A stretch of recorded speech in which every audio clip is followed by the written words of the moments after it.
आपने क्या क्या किया था गेम डेवलपमेंट के बारे में बताना कोई जगह।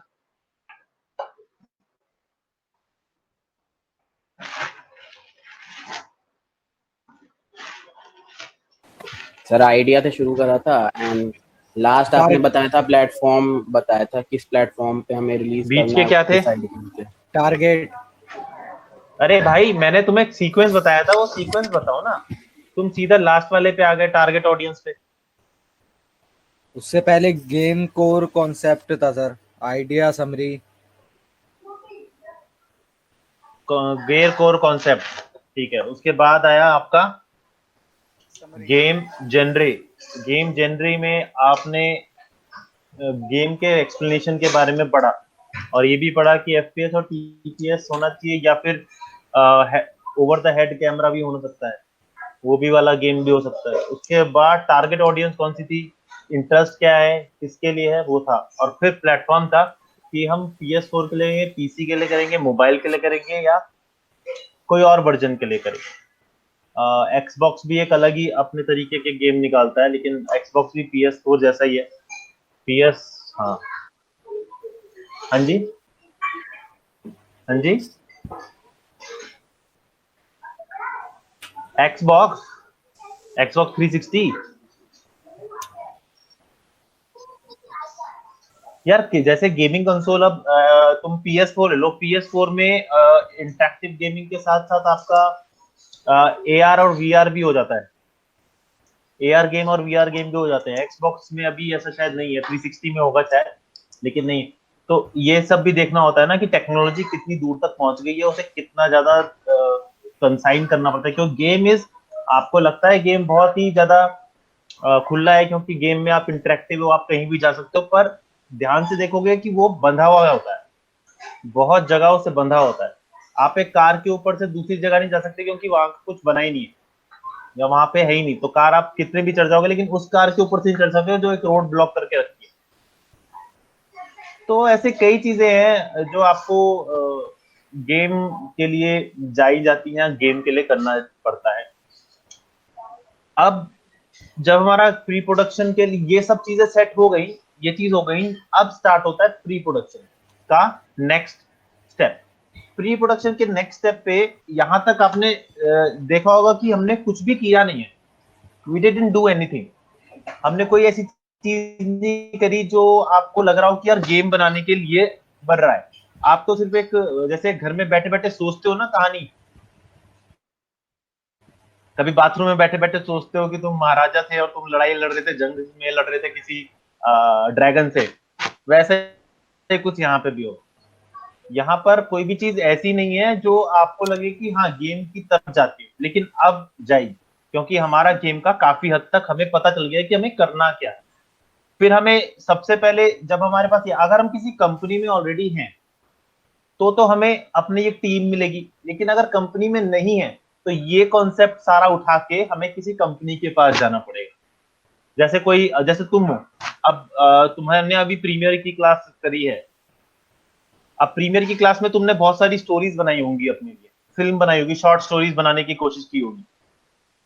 तुमने कोई ऐसा सिचुएशन क्रिएट करके दी होगी सर ने, जिसके बारे में तुम्हें एक सिचुएशन बनानी है, वो करना। तो वो सारी चीजें तुम्हारे अंदर ही सीमित है ना, यू डिडंट प्रैक्टिकलाइज इट। तुम प्रैक्टिकल करा किसी ने, जो भी किया उसको प्रैक्टिकल किया, कोई था जिसने प्रैक्टिकल किया? Can you know hear me sir. Properly? Somnath, ये शक्ल हटा दे भाई, अगली गिरगिट क्लास में हटा सर, दे। अगली क्लास में। अगली क्लास में, चल ठीक है। हाँ। अजीब सी लग रही है, कुछ और दिखाओ, कोई और बोलो भाई। हाँ ये ठीक है। कम से कम से शक्ल तो दिख रही है, कौन है? Hi sky hi AJ. Okay, just kidding. Okay, तो आपके पास ये सारी चीजें हैं। इसके बाद चलता है game design doc. The most important thing in the whole game is this game design doc. Doc यानी डॉक्यूमेंट, ठीक है? डॉक यानी डॉक्टर नहीं, डॉक यानी डॉक्यूमेंट। अब इस डॉक्यूमेंट में क्या क्या होगा, इस डॉक्यूमेंट को हम क्या सोच सकते हैं? तो समझ आ रहा है गेम डिजाइन डॉक से क्या मतलब तोड़ रहा है? नहीं सर, नहीं, कोई प्रियांशु? गेम की जो डॉक्यूमेंट होगी। हाँ जी। सर इनिशियली जो हमने कॉन्सेप्ट में जो जो बताया था इन डिटेल उसका मतलब डिटेल्ड फॉर्म में और बेसिकली होगा, मुझे ऐसा लगा इनिशियल की चीजें हमने करा था भाई। हाँ एग्जैक्टली, ठीक है, ये एक पार्ट है उसका। देखो गेम डिजाइन डॉक क्या होता है? गेम डिजाइन डॉक होता है उसके अंदर सब कुछ आ जाता है, सब कुछ यानी कि सब कुछ, मतलब अगर उसकी एक स्टोरी है तो स्टोरी पता लग जाएगी, और उसे ये भी पता लग जाएगा कि जैसे मान लो आपको प्ले बटन, आपने बटन दबाया है, आप कोई बटन दबाओगे तो वो बटन आपको कौन से मेन्यू में ले जाएगा, और उसके अंदर कितने बटन होंगे, वो कितने मेन्यू में ले जाएंगे। एक हायरार्की बन जाती है कि ये बटन दबाने से ये होगा या तो ये होगा, उस वो होगा तो उसके साथ कैसा होगा, और उसको बटन दबाने से क्या होगा। फिर तुम्हें यहाँ पर लगे पॉपअप मेन्यू क्या आएंगे, पॉपअप मेन्यूज क्या आएंगे, जैसे कि तुम कभी भी शॉप पे क्लिक करोगे तो INR दो करके आ जाता है कि इतने पैसे से ये बाय कर सकते हो। तुम उसे ऑफ करते हो, ऑफ करने के बाद कौन सी स्क्रीन दिखेगी, वहां पे क्या दिखेगा, वहां पे क्या क्या दिख सकता है, तुम क्या क्या खरीद सकते हो, क्या क्या नहीं खरीद सकते, ये सब चीजें एक प्योरली डॉक्यूमेंट स्टाइल में, एक हायरार्की स्टाइल में वहां पे सब कुछ होती है, ताकि किसी को प्रॉब्लम ना हो। अब जैसे तुम्हारा पबजी गेम है, पबजी गेम में तुम गन सिलेक्ट करते हो, तो गन की स्किन देनी है तुम्हें कि नहीं देनी, कौन सी देनी है, ये सारी चीजें उसके अंदर डॉक होती हैं। आप अगर ये सोच रहे हो कि ये पहले से प्री प्लान नहीं होता, ये प्री प्लान होता है, आपको क्या चीज देनी है, क्या चीज नहीं देनी, क्या चीज है जो पैसे देकर मिलेगी, क्या चीज जो बिना पैसे दिए मिलेगी, कितना क्या करोगे, ये वो सब कुछ, जो भी आप गन यूज करोगे तो कौन सी करोगे, कितनी गन मिलेगी, पहले कौन सा मिलेगा, चक्कू मिलेगा, क्या मिलेगा, ये सारी चीजें, यहां तक कि कपड़े भी, कैरेक्टर्स भी, सब कुछ इसके अंदर डिफाइन होता है, एक अच्छे तरीके से डिफाइन किया जाता है। बहुत बड़ा डॉक बन जाता है डॉक्यूमेंट, एक छोटा डॉक में नहीं रहता है, बहुत बड़ा डॉक बन जाता है। इसको कभी कभार ये कंफ्यूजन ना रहने के लिए इसे कंफ्यूजन बनाया जाता है, क्योंकि होता क्या है, जब आप हायरार्की, हायरार्की पता है क्या होती है? फ्लो चार्ट पढ़ा है किसने? Yes sir. फ्लो चार्ट जैसा बन जाता है कि इसके बाद ये होगा, इसके बाद ये ऑप्शन होगा, अगर यस करता है तो ये होगा, नो करता है तो ये होगा, नो करता है तो उसके साथ कितने ऑप्शन खुलेंगे, उसमें से अगर यस करता है तो क्या होगा, ये सारी चीजें इसके अंदर सब कुछ एड ऑन होते हैं। ठीक है, इसके अंदर ये भी होता है कि आपका ये जो नेट गेम है, मल्टीप्लेयर गेम है, सिंगल प्लेयर गेम है, बैटल फील्ड गेम है, बैटल बैटल जो भी कहते हैं, बैटल ग्राउंड गेम है, या आप रैंक मैच है, या ये सारी चीजें डिफाइन होती है, ईच एंड एवरीथिंग। और ये सारी अलग अलग लोग डिफाइन करते हैं। मतलब मैं बोलूंगा भाई तू एक काम कर, एक को बोलूंगा एक काम कर, तू वेपन्स के बारे में डॉक बना, एक काम कर तू कैरेक्टर्स के बारे में डॉक बना, एक काम कर तू ना वो बना बैकग्राउंड के बारे में, मतलब बीजी के बारे में, एनवायरमेंट के बारे में डॉक बना, नहीं बीजी के बारे में डॉक बना। मैं एक को बोलूंगा एनवायरमेंट के बारे में डॉक बना, एक को बोलूंगा एक काम कर तू जो एप्लीकेशन है उस एप्लीकेशन को कैसे चलाएंगे उसके बारे में डॉक बना। तू बना कि भाई क्या चीज खरीदनी पड़ेगी, क्या चीज नहीं खरीदनी पड़ेगी, इसके बारे में टॉक बना। तू बना कि यार अगर वो कैसा गेम है, मरने वाला गेम है या गिरने वाला गेम है, कितने कितने लेवल्स रहेंगे वो भी उसमें, लेवल होगा उसके कितने कितने लेवल रहेगा, कितना हार्ड, मीडियम, इजी, ये सब चीजें सब डॉक में आ जाता है। ये बहुत लंबा प्रोसेस होता है, और इस प्रोसेस के लिए आपको एक अच्छी खासी टीम चाहिए होती है। इस टीम के बाद ये होने के बाद होता क्या है, एक गेम प्ले डेमो बनाया जाता है। अब बोलोगे गेम प्ले डेमो क्या, अभी तो कुछ बना ही नहीं है। तो एक्चुअली क्या करते हैं, जैसे तुमने एक पूरा, हाँ जी, स्मॉल वर्जन सर एक तरह से बनाया स्मॉल जाता वर्जन है। नहीं होता, स्मॉल वर्जन नहीं होता वो। एक्चुअली जैसे मान लो तुम्हारा ये कॉल ऑफ ड्यूटी है, या कह लो कि ये पबजी है, तो इसका एक डेमो वर्जन जिसमें इंसान नहीं होंगे, बॉक्स होंगे। अच्छा अच्छा, ठीक है, बॉक्स होंगे हर जगह, अनटेक्सचर्ड, कुछ नहीं, बस छोटा मोटा चीजें मतलब बना दिया। वो हाईली डिटेल्ड एंड और वो सब नहीं रहेगा, नहीं, बेसिक जो आइडिया है उसका रहेगा, उसका सिर्फ एक डेमो बनाया जाता है कि हाँ ये डेमो रहेगा। इसके लिए एनालिसिस के एक बंदे होते हैं जो इसको खेलते हैं। जैसे तुम्हें दे देंगे या किसी को दे देंगे, जो जिन्हें गेम एक्सपर्ट्स कहते हैं, उन्हें दे दिया कि तुम बताओ कि ये गेम चलेगी कि नहीं चलेगी। तो वो लेवल ऑफ इंटरेस्ट को देख के वो पता नहीं कितने तरीके से करते हो, क्योंकि होता क्या है, ये एक बहुत डेमो वर्जन होता है, तो ज्यादा नहीं होता, एक लेवल होगा, आप 2 लोगों को मार सकते हो, ऐसा कुछ होता होगा। तो इनको आप बिल्कुल डेमो वर्जन में दिखाते हो कि ये होने वाला है, क्या ये इंटरेस्टिंग है? अगर वहां से इंटरेस्ट माना जाता है, उसके बाद अगर मान लिया चलो हो गया, तो ये हो गया, ये अब चलते हैं आगे। अब होती है रिसर्च। आपने ये तो सोच लिया कि ये क्या करेगा, गेम कैसे बनेगा, उसकी सारी स्टोरी प्लानिंग सब कर ली। अगर आप गॉड ऑफ वॉर खेल रहे हो तो गॉड ऑफ वॉर में पूरी कहानी है, वो कहानी बता दी। गॉड ऑफ वॉर 3 में या गॉड ऑफ वॉर 4 जो अभी न्यू आई है, उसमें सिंगल कैमरा है, पता है, विदाउट एनी कट। हाँ हाँ, तो उस तरीके का कुछ बनाना है, क्या करना है? अब उसको बनाने के लिए हमें टेक्नोलॉजी भी चाहिए ना, ऐसे तो नहीं बना सकते।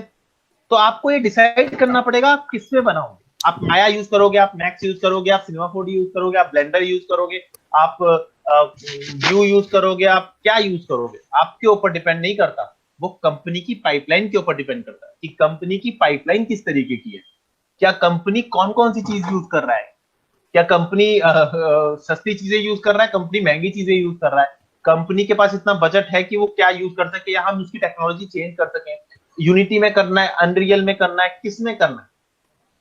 वो सारी चीजें पहले ही प्लान्ड होती है। ज्यादातर ये चीज आपकी इसमें ज्यादा मैटर करती है कि एक्चुअली कंपनी किस चीज की पाइपलाइन फॉलो कर रही है। पाइपलाइन का मतलब सबको पता है ना? Yes sir. किसी को नहीं पता तो बता दो अभी। देव बोलता नहीं है तू। जोकर पता है पाइपलाइन क्या होती है? क्या होती है पाइपलाइन? घर वाली पाइपलाइन तो नहीं सोच रहा सर ये? पता नहीं शायद। हेलो सुमन सर। बताओ। हाँ सुमन सर। बताओ। सर सर समझा दो, मैं कह रहा था। अच्छा हाँ भाई, जिसने हाँ बोला था वो बताएगा। Sir the way of doing anything, मतलब जो अगर कोई काम करना है तो उसका सिस्टमैटिक वे या ऑर्डर क्या होता है, उसी को पाइपलाइन कहते हैं आई गेस, जो कि Yes. पहले से डिसाइडेड प्री डिटरमाइंड होता है पहले से। नहीं, कभी कभार बना भी दिया जाता है। हाँ बना दिया जाता है, बट ऐसे जनरली जो चला आ रहा है एक पाइपलाइन, उसी के थ्रू हमेशा काम होता है कोई भी नया प्रोजेक्ट या वर्क उसी के थ्रू एक्चुअली क्लाइंट के हिसाब से पाइपलाइन डिसाइड होती है। अगर आप छोटी कंपनीज में जाओगे, बड़ी कंपनीज में ऐसा कोई प्रॉब्लम नहीं होता। बड़ी कंपनीज में आपके पास पाइपलाइन ऑलरेडी डिफाइंड है कि हम माया की पाइपलाइन से चलेंगे। तो माया की सपोर्टेड सॉफ्टवेयर, माया को जो सबसे अच्छा सपोर्ट सॉफ्टवेयर करेंगे, चाहे वो किसी के लिए भी हो, तो वो उसकी पाइपलाइन से चलेंगे। अगर मैं मैक्स के सपोर्टेड से जा रहा हूँ तो और मेरे को कोई बोले कि नहीं माया का सपोर्टेड पाइपलाइन, तो मैं अगर माया सिर्फ मैक्स और माया बदल दूंगा कि मैक्स ही नहीं मैं माया की काम करूंगा, तो बाकी के सॉफ्टवेयर मर जाएंगे। तो एक पाइपलाइन क्रिएट होती है, उस पाइपलाइन को कहते हैं, अगर हम एक ही चीज की एक काम करने के लिए सीरीज ऑफ थिंग्स यूज करते हैं जो कि सब रिलेटेड होती है। अगर उसमें से एक भी चीज हट गई तो आपका काम पूरा नहीं हो पाएगा, या चेंज हो गई तो उससे अडेप्ट करना पड़ेगा बाय चेंजिंग और बाय एडिटिंग फॉर दैट। जैसे कि आपका देख लो, अगर मैं कोई कहूँ, जैसे मैं बड़ी कंपनी का नाम लेता हूँ, मैं कोई बड़ी कंपनी बताओ यार, ILM लेता हूँ, यूबीसॉफ्ट लेता हूँ, ILM लेता हूँ, एक्टिविजन, टेक्निकलर लेता हूँ, MPC लेता हूँ। ये सब अपने खुद के सॉफ्टवेयर क्रिएट करते हैं। They have their own R&D company, research and development wing, where they develop some plugins, built-in plugins. They develop their own kind of things which they need for a particular job to do. जैसे कि अब मैं तुम्हें एक example बताऊंगा, ILM company. ILM के बारे में मैंने पिछली बार ही बताया था, industrial light and magic. Industrial light and magic ने बनाई बैटलशिप। अब बैटलशिप में शॉट्स हैं ऐसे कुछ कि वो पानी में एक तरह से स्पेसशिप कूदते हैं, और पानी में जो स्पेसशिप होते हैं दे एक्ट, मतलब वो होते हैं टिड्डी, ग्रास हॉपर्स, टिड्डी दल, इन टिड्डे, इनके इनको रेफरेंस लेके वो उनके स्पेसशिप्स बनाए गए हैं। अब उन स्पेसशिप्स को जब वो उठाना है, जब वो एक जगह से दूसरी जगह जाते हो, तो देखते हो कि कितना सारा पानी डाइवर्ट होता है। तो पानी जो डाइवर्ट होता है ना, वो पानी जो उनके ऊपर चिपका होता है, वो जब उछलते हैं तो पानी की एक स्प्लैश बनती है, and then it again landed on some place. वो पूरा सिस्टम क्रिएट करने के लिए उन्होंने अपना एक सॉफ्टवेयर क्रिएट किया जो उस पानी के बिहेवियर को कॉपी करता है। This is how R&D of ILM works. वो सॉफ्टवेयर ही पूरा क्रिएट कर देते हैं अपने हिसाब का, ताकि वो ले सके जो आप कर सकते हो, मतलब जैसा आप दिखा सकते हो। अब बात कर सकते हैं हम माइकल, किसने माइकल के बारे में सुना है? उसका पूरा नाम मैं अभी याद, Michael Bay, sorry, Michael Bay का नाम सुना है? माइकल बे, ट्रांसफॉर्मर का डायरेक्टर है I think. Yes, Michael Bay is a director of Transformers 1, 2 and 3। 4 किसी और का है, 4 कोई और है, 1, 2, 3 थे। डार्क साइड ऑफ मून उसकी लास्ट मूवी थी माइकल बे की, उसके बाद उसने छोड़ दिया। और तुम देखोगे जैसे ही उसने छोड़ा, सबके कैरेक्टर्स के मुंह आ गए। जो आपका 4 है और 5 है, उसमें ध्यान से, 4 है 5 है, आई थिंक ट्रांसफॉर्मर 4 है, उसके बाद बम्बल भी आई। तो उसमें देखो सबके मुंह आ गए। Every robot has its own mouth, लेकिन उससे पहले नहीं था, उससे पहले किसी का माउथ नहीं था। लेकिन अब कैसे आ गए? क्योंकि डायरेक्टर चेंज हो गया। डायरेक्टर ने कहा नहीं, मुझे लिपसिंग चाहिए। तो इस तरीके से काम होता है डायरेक्टर ने। अब उसके बारे में बात करते हैं माइकल बे के। तो माइकल बे का एक शॉट है डार्क साइड ऑफ मून का, जिसमें अगर देखिए सबने डार्क साइड ऑफ मून, देखिए सर। देखिए, गुड। तो उसमें एक शॉट है शुरुआत में, जिसमें वो एक स्पेसशिप के अंदर पूरा कैमरा जाता है, और वो जो उसका क्या नाम है, रिवेंज ऑफ फॉलन, जो फॉलन बंदा है, जो फॉलन डिसेप्टिकॉन है, वो दिखता है लास्ट में। उससे बोलते हैं कि वी हैव, जो भी बोलते हैं वो गलत बात है। वो बताता है उसको, क्या नाम है, उसको डिसेप्टिकॉन के सबसे बड़े बंदे को, कि तुम जाओ नीचे और मेरे लिए आने का इंतजाम करो, मैं आ रहा हूँ। तो वो जो पूरा शॉट है स्पेस बार का, स्पेस का, वो हो नहीं पा रहा था, क्योंकि माइकल बे को उसमें जो कैमरा जा रहा था वो उन्हें समझ ही नहीं आ रहा था। उसे समझ ही नहीं आता कैमरा, ये कैमरा कैसे जाएगा। और माइकल बे ऐसा बंदा है जो ये चाहता है कि जो भी चीज करो ना, अपने हाथ पे करो, मतलब you have to have your own hand in any everything. तो उन्होंने पता है क्या किया, what they did, Michael Bay को एक बिल्कुल खाली रूम में खड़ा किया, ठीक है, उसके हाथ में एक डिवाइस दी जो कि टीवी जैसी दिखने वाली थी, उसको दोनों एंगल से पकड़ सकते थे। और उसने क्या किया, माइकल बे ने उस टीवी जैसी डिवाइस को जहां वो ले जाता ना, actually he is on VR। वो VR में था, और उसका करेक्ट, उसने एक डमी शॉट बना दिया था, डमी डमी पूरा 3D क्रिएट कर दिया था उस स्पेसशिप का। वो एक्चुअली कैमरा उसको कैमरा ले जा रहा था। माइकल बे जहां कैमरा मोड़ रहा था ना, वहां रिकॉर्ड हो रहा था उस कैमरे की डिटेल्स। अब जो उसने पूरा शॉट उस कैमरे के थ्रू करा, जहां पर उसने उस डिवाइस को मोड़ा, कैमरे ने, मतलब 3D सॉफ्टवेयर ने उस कैमरे की मूवमेंट को रिकॉर्ड कर लिया, और वो एग्जैक्टली वैसे ही कैमरा गया जैसा माइकल बे ने अपने हाथ से घुमाया था। So this technology also produced by ILM only. ये ILM ने सबसे पहले इंट्रोड्यूस करी। VR का सबसे जीता जाता रूप उन्होंने सिलेक्ट किया था। और वो करने के बाद जब माइकल बे का आप इंटरव्यू देख सकते हो, डार्क साइड ऑफ फॉलन का VFX वीडियो, वो बताते हैं कि यार ये हमें करना पड़ा, क्योंकि माइकल बे मानता ही नहीं था। इवन माइकल बे ने क्या किया, एक उसमें एक इसी सही में एक है, उसका नाम है डिवास्टेटर, जो कि डिफरेंट डिफरेंट रोड बनाने वाली मशीन से मिलके बनता है, देखा है? वो जो हवा चलती है Yes, उसके sir. मुंह में सब चला जाता है। तो Yes, दो sir. छोटे छोटे रोबोट, और वो लड़ता है उसमें से, जो बहुत बोलता है बड़बोक।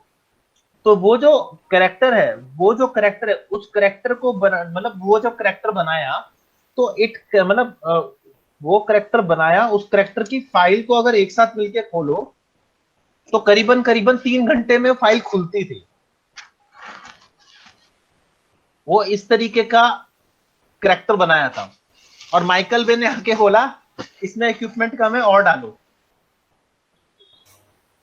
उन्होंने कहा है ठीक है, फिर उन्होंने और डालना शुरू किया। तो जो डेवास्टेटर है ना, उसके बारे में पता करो कि डेवास्टेटर बना कैसे था। तो एक शॉट है कि डेवास्टेटर ना आईएलएम कंपनी में कुछ बंदों ने प्रैंक किया।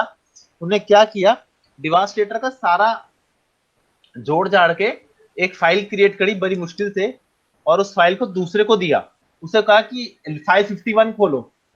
जैसे उसने फाइल, नाम याद नहीं है, 551 में बोल रहा हूँ, जैसे उसने फाइल 51 खोला ना, आ गया, वेट, जैसे ही उसने फाइल 51 खोला, उसका सीपीयू ब्लास्ट हो गया, उसका रैम, उसका ग्राफिक कार्ड सब उड़ गया। तो मतलब इस तरीके से माइकल बे काम कराता है। तो डायरेक्टर के अकॉर्डिंग भी आपको ये चीज तय करनी पड़ती है, क्योंकि डायरेक्टर, बड़ी बड़ी कंपनियों के डायरेक्टर तो मानते नहीं है, वो तो पूरी पूरी कंपनी का पाइपलाइन ही चेंज करा देते।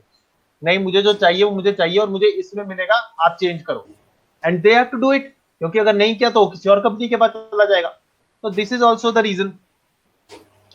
तो डेमोन्स्ट्रेशन जब हुआ, डिसर टेक्नोलॉजी बन गई, मतलब बनी, मतलब ये कह लो कि अगर बंदे नहीं है तो बंदे बुला लिए, यार मुझे कोडिंग नहीं आती, अनरियल की कोडिंग नहीं आती, कोडिंग किसी और से करवाओ, या इसकी लाइटिंग है वो किसमें होगी, इसमें होगी, उसमें होगी, ये सब चीजें।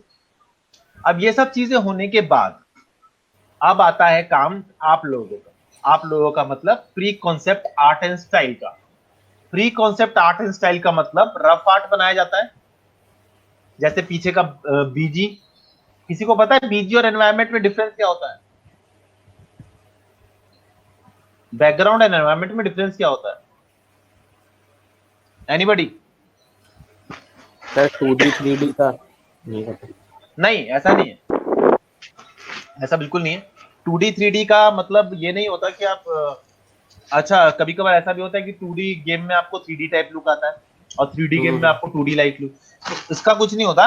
मतलब ये होता है, बीजी का मतलब होता है बैकग्राउंड, जहां पे कोई बंदा जा नहीं सकता, वो आपके एनवायरनमेंट में दिखता रहेगा लेकिन आप वहां जा नहीं सकते। एक तरह से matte paintings, digital paintings, 3D matte paintings, ये सब काम आता है। और दूसरा होता है एनवायरनमेंट। एनवायरनमेंट यानी कि आपके आसपास जो चीज है, जिसको आप जा भी सकते हो, घूम भी सकते हो, जिसमें आप खेल कूद सकते हो, मतलब हो जिसमें सकता है आप गेम का कोई एक्चुअली, पार्ट भी हो सकता है वो, ये मतलब हाँ, ऐसा हो सकता है। मतलब गेम का कोई पार्ट भी हो सकता है वो, मे बी कि वो कोई गेम का एक्चुअली पार्ट गेम हो। का पार्ट ही होता है एनवायरनमेंट। हाँ वही। तो ये सब चीजें अब रफ आर्ट के तो बाद सर फाइनलाइज किया जाता है। सर एक ये बार फाइनलाइज, बैकग्राउंड हाँ दोबारा जी, बताना सर। बैकग्राउंड के बारे में दोबारा। हाँ, बैकग्राउंड मतलब समझा नहीं मैं तो। हाँ, पबजी खेलता है, हाँ, पबजी में स्काई दिखता है, दिखता है। स्काई पे पहुंच सकता है, क्या तक पहुँच सकता हूँ? पहुंच नहीं सकता है स्काई तक, वो नहीं नहीं बीजी है, नहीं। वो बैकग्राउंड है। अच्छा, कॉल ऑफ ड्यूटी खेली है? जी खेल नहीं खेली। कौन सी गेम खेली है? फॉलो बहुत सारी खेली है, पबजी खेली है और फार क्राई खेली है, मैकन फार खेली क्राई है। खेली है? जी फार सर। क्राई में ऐसा कभी होता है, मैं कार फ्राई कह रहा था, फार क्राई में खेलकर हाँ, कभी ऐसा लगा है कि एक जगह से हम पहुंच नहीं सकते, उसके आगे ऐसा कुछ टूडी टूडी सा लग रहा है? जी जी सर, जी सर। वो काफी बीजी सर। होता है। बीजी मतलब बैकग्राउंड। आपको ये तो पता है ना कि इमेज 3 पार्ट्स में डिवाइड होती है? Anybody knows? नहीं पवन, सर, नहीं पता सर। इमेज 3 पार्ट में डिवाइड होती है, कोई भी इमेज। सर को कौन कौन से पार्ट है? कोई और है जो बता पाएगा? इमेज कितने पार्ट्स में डिवाइड होती है? देव, देव, यस सर। कितने पार्ट्स में डिवाइड होती है इमेज? सर कई पार्ट में डिवाइड होती है। कैसे? नाम बताओ।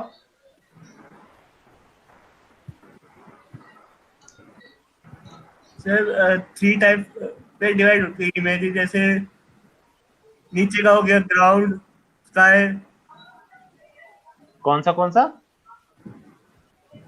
कौन सा इमेज कौन सी बोल रहे हैं, वैसी गेम की या कुछ और? कोई भी इमेज, कोई भी इमेज। सर बैकग्राउंड फोरग्राउंड बोल रहे हो? हाँ, इमेज 3 पार्ट्स में डिवाइड होती है, background, main ground and foreground. इसे उल्टा भी कह सकते हो, फोरग्राउंड, मेन ग्राउंड और बैकग्राउंड। फोरग्राउंड जो इमेज कैमरे के पास, जो ऑब्जेक्ट कैमरे के पास है, मेन ग्राउंड जिस पे फोकस है, और बैकग्राउंड जो उसके पीछे है मेन ग्राउंड। सिंपल। तो जो बैकग्राउंड है वो कभी भी टच नहीं किया जा सकता। सर हाँ जी। सर बैकग्राउंड, मेन ग्राउंड और थर्ड कौन सा था? Foreground. Foreground, FORE, foreground, four FORE, जो फॉरवर्ड ग्राउंड होते हैं ना, जो आगे की तरफ होता है, उसे फोरग्राउंड कहते हैं। Okay sir. एक्चुअली फोरग्राउंड मदद करते हैं किसी भी ऑब्जेक्ट, मतलब मदद करते हैं मेन ग्राउंड पे फोकस करने के लिए। ठीक है। तो हम बात कर रहे थे रफ आर्ट की। अब रफ आर्ट में क्या होता है, आपका जो चीज होती है वो डिसाइड की जाती है कि एक्चुअली गेम बनेगा कैसे। मतलब रियलिस्टिक बनेगा, सेमी रियलिस्टिक बनेगा, इमेजिनरी बनेगा, किस तरीके का स्टाइल क्रिएट होगा। क्योंकि अगर मैं पबजी की बात करूं तो वो रियलिस्टिक फॉर्म में, अगर मैं कौन सी फार क्राई करूं तो वो भी रियलिस्टिक फॉर्म में। अगर आप उसकी बात करोगे, क्या कहते हैं उसे, कॉल ऑफ ड्यूटी भी आपका दो तरीके में, कॉल ऑफ ड्यूटी दो तरीकों से है। पहला रियलिस्टिक है, दूसरा सेमी रियलिस्टिक है, जिसमें वो फ्यूचर की जरूरत है। जैसे कॉल ऑफ ड्यूटी हो गया ब्लैक ऑप्स 3, ये सेमी रियलिस्टिक है क्योंकि रियलिज्म भी है लेकिन फ्यूचर भी है। वो तो इमेजिनरी में आएगा। GTA 5 से GTA 5 इमेजिनरी। अब वो मैंने देखा नहीं इमेजिनरी का की क्या है, लेकिन GTA जो पहले थी वो पूरी रियलिस्टिक थी। रियलिस्टिक मानी मतलब उसमें जो कंटेंट था वो रियलिस्टिक था। गॉड ऑफ वॉर किसमें आएगा? गॉड ऑफ वॉर इमेजिनरी में। तो सिम सिटी किसमें आएगा? सब पूछ लो। सिम सिटी रियलिस्टिक में आएगा।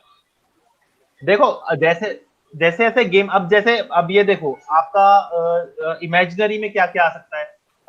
एंग्री बर्ड्स इमेजिनरी है आपका, ये क्या कहते हैं उसे, बहुत सारे गेम है जो imaginary Pokemon sir, Pokemon imaginary है। तो इसमें सिर्फ ये ही नहीं होता कि आपको रियलिस्टिक दिखाना है, इसमें ये भी होता है कि आपका जो लुक है वो कैसा रहेगा। रियलिस्टिक लुक कभी कभार ऐसा भी होता है जैसे कि आपकी इमेजिनरी होती है लेकिन रियलिस्टिक होती है।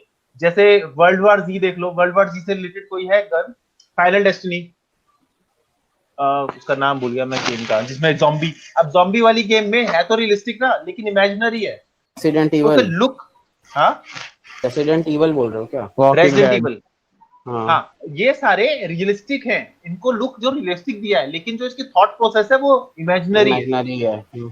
तो सर इस ये तरीके से क्या यहाँ जाएंगे?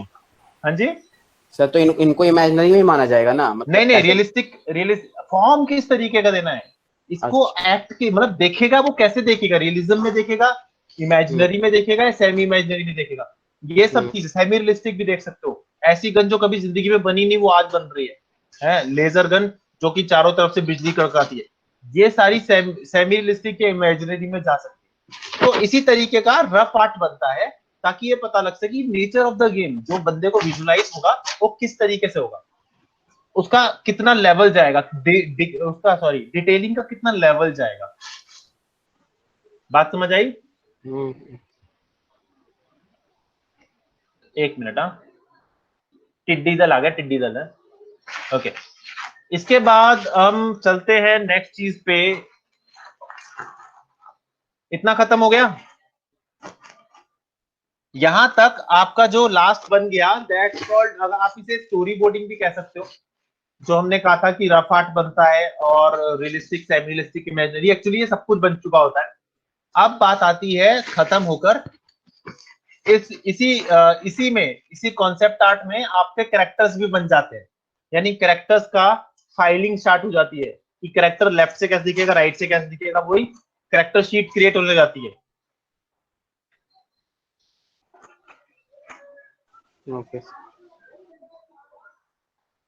एक मिनट होल्ड करना, इसमें आलोक है, आलोक है, ये आलोक वो नहीं है, होल्ड ऑन।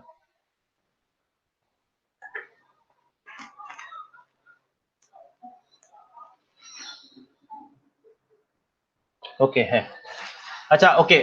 तो ये समझ आया सारा, ये प्री प्रोडक्शन था जो खत्म हो गया, जिसमें कैरेक्टर ही बन गए, बैकग्राउंड भी सेट हो गया, एवरीथिंग इज लाइक हो गया, सब कुछ बन गया। Now what we are going to do is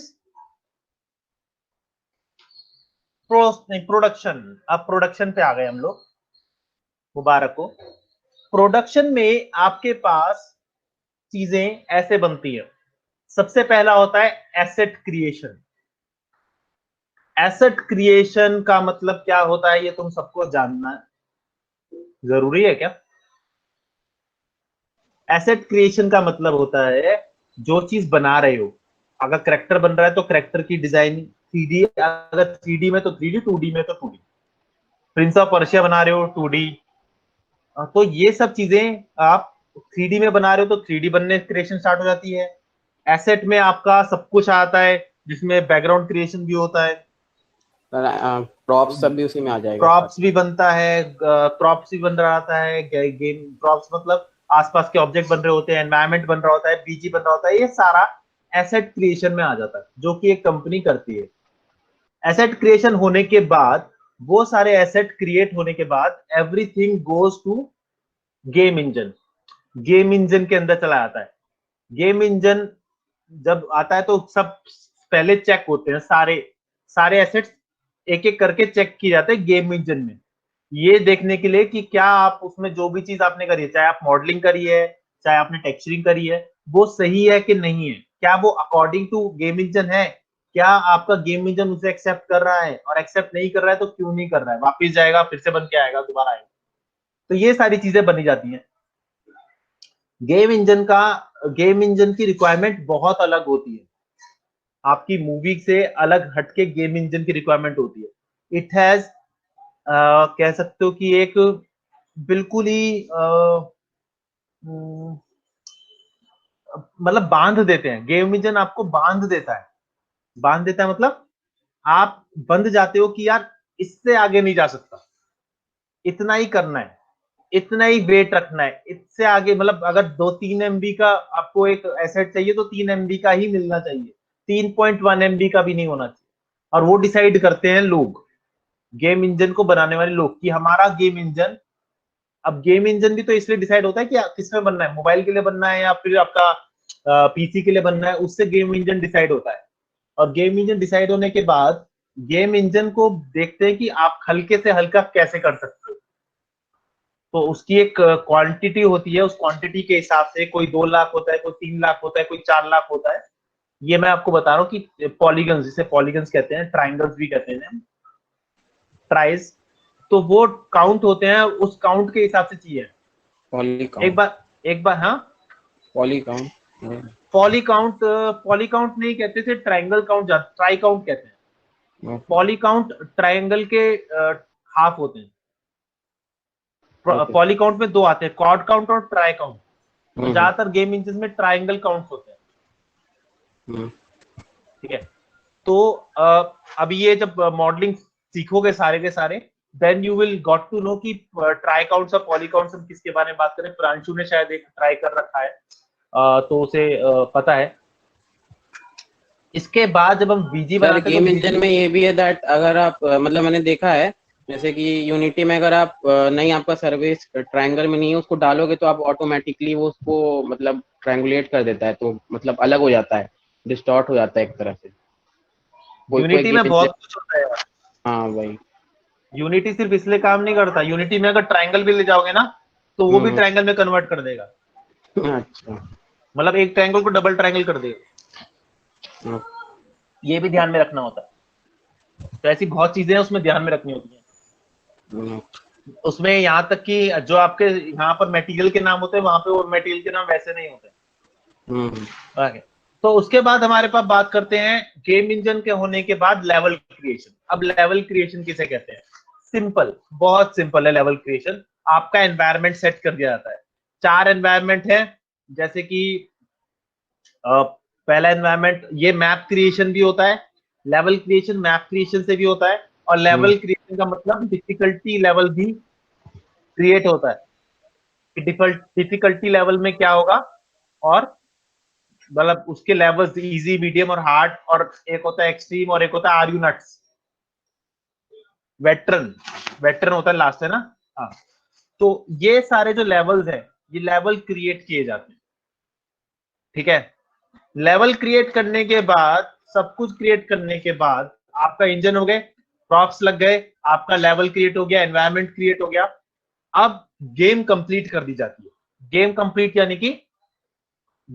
यानी कि इंटरेक्टिव बनाना, उसकी कोडिंग करना, ये सारी चीजें क्रिएट की जाती हैं। कोडिंग करना जाता है, उसकी स्टोरी क्रिएट की जाती है, उसके बटन्स क्रिएट किए जाते हैं। उसके लिए आपको बहुत चीजें, गेम्स के assets, models, matte paintings, background, environment, props, gun, ये वो सब कुछ जो भी चीज होता है सब क्रिएट करने के बाद वो गेम इंजन में आती है। तो गेम इंजन में उसे सेट किया जाता है। कंप्लीट गेम का मतलब ये होता है कि जैसे फिजिक्स, लाइटिंग सबसे जरूरी होती है, गेम इंजन में लाइटिंग हो जाती है।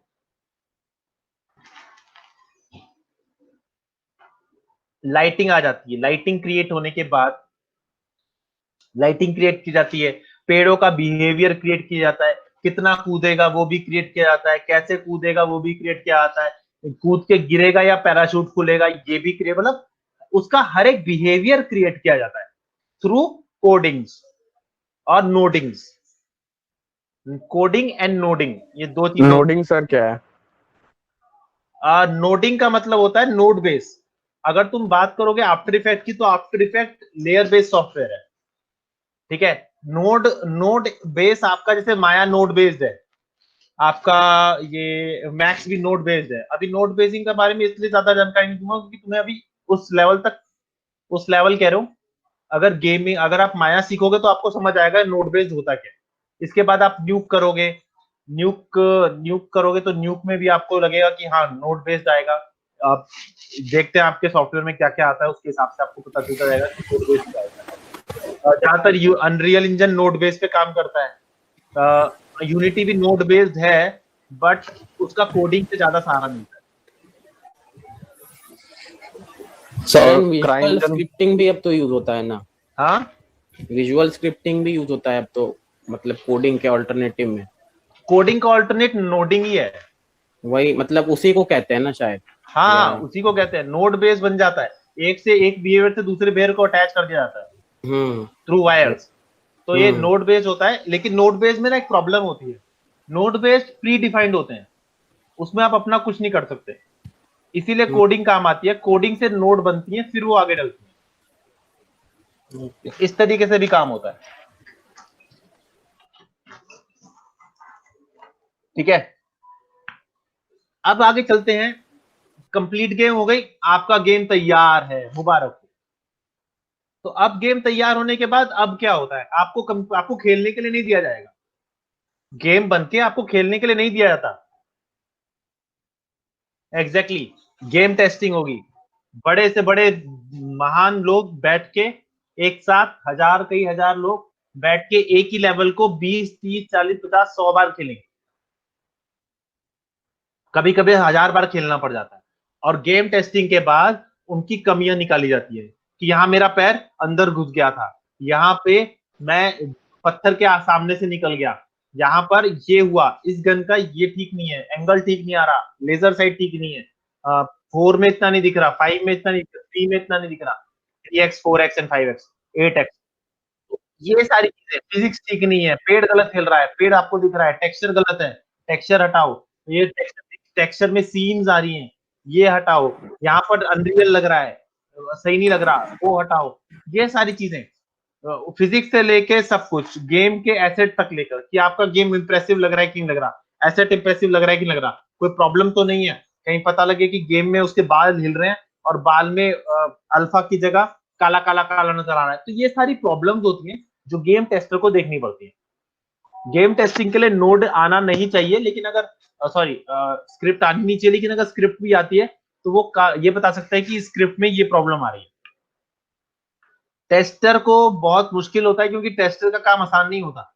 एक ही लेवल को आपको कुछ टाइम दिया जाता है पार करने के लिए।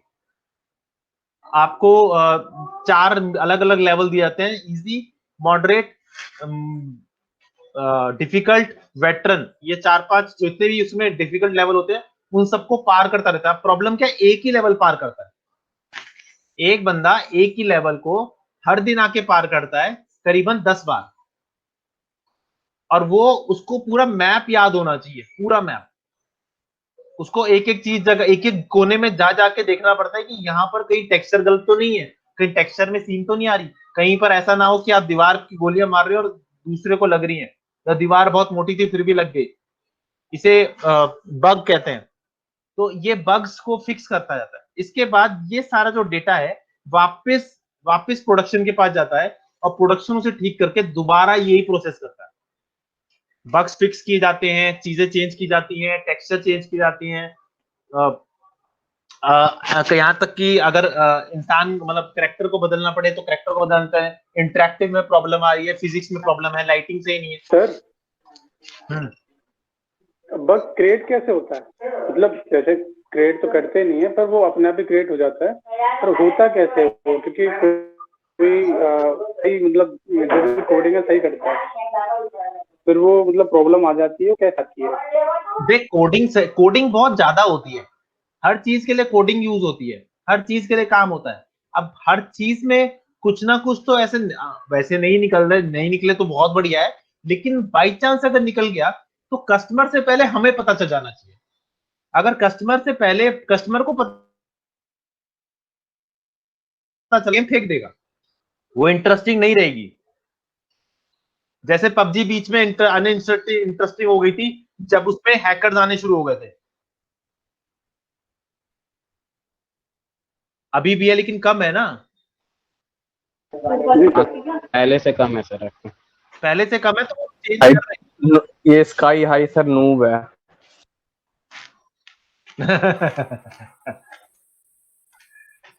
ये बात बाद में करेंगे कि कौन नूब है कौन नहीं। तुम मेरे लिए सब सब नूब ही हो। हाँ,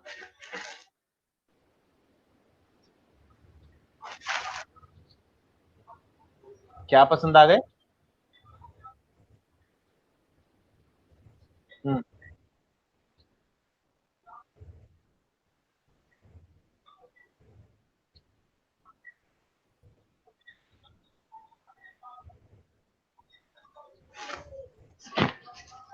भाई सबका अपना अपना होता है ना, सब अपने अपने तरीके से खेलते हैं। कई चीजें इग्नोर कर दी जाती है कि यार ये दीवार के अंदर से अगर वो उसे मार रहा है और मर गया।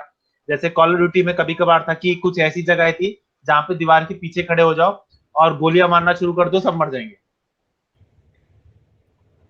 तो ऐसी भी ग्लिचेस होती हैं जो बाद में पता चलती हैं। ऐसा नहीं है हर जगह आपको पूरा सब कुछ बिल्कुल सही गेम मिलेगा, कुछ ना कुछ तो प्रॉब्लम होगी। CS गो से पहले काउंटर स्ट्राइक आती थी, काउंटर स्ट्राइक में बहुत सारे ग्लिचेस होते थे, दीवार दीवार के बीच में से निकल जाते थे, मतलब दीवार में पतली सी जगह फिर भी इंसान निकल गया। तो ऐसी कई चीज होती थी जो उन्हें छोड़ देते थे, लेकिन ऐसा नहीं है कि हर चीज छोड़ देते हैं। इंटरेस्टिंग वे में अगर करना है तो कम होने चाहिए। बीच बीच में गेम चलते बंद हो गया फिर क्या करेगा? इंटरेस्ट रहा नहीं रहा, गेम में गन चलनी बंद हो गई और माउस ने काम करना बंद कर दिया, माउस मतलब माउस ने इंटरेक्ट करना बंद कर दिया, खराब हो गया। तो ये सारी चीजें बहुत मेजर मेजर गन फिक्स कर दिया जाता है, ताकि गन अब मैं मान लो उसको पूरा ढूंढने लगा दूं तो 2 साल तो मुझे उसे ढूंढने में लग जाएंगे। गेम टेस्टर और बग फिक्सिंग करते रहेंगे बैठ के, तो इतना नहीं होता। बहुत हाई लेवल और मिड लेवल को देख लिया जाता है, छोटे छोटी चीजें को इग्नोर भी कर दिया जाता है। ऐसा नहीं होता हर चीज आपको मिलेगा। और दूसरी बात ये कि जो वर्जन आते हैं ना, इन वर्जन में भी ये सेल्सी